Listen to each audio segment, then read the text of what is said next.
ako ay ipapaalam ko sa mga pastor. First Corinthians chapter 14 verse 14, let all things be decently and in order.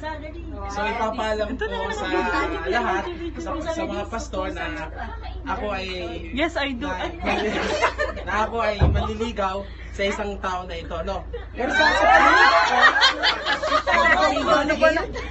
may mga gift eh. Nawala na ang mata So niya. sa akin, simple lang gift ko sa kanya notebook.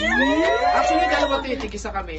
Gusto ko i-start, habang nagliligawan kami, no, gusto ko i-start yung... Baka para tapos bumpalis, yung hindi pala aming siya. pagpapalakasan pa rin sa Si Sarah Panginoon. pala yun.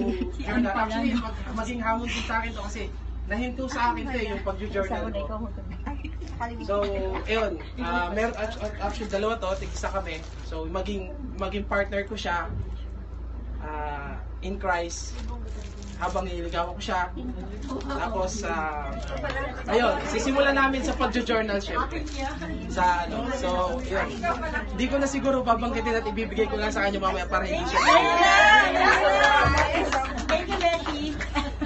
Ay, sa. Paano ko ibibigay? Oh, ba't hindi na? Hindi na ako nakapagsalita. Sorry.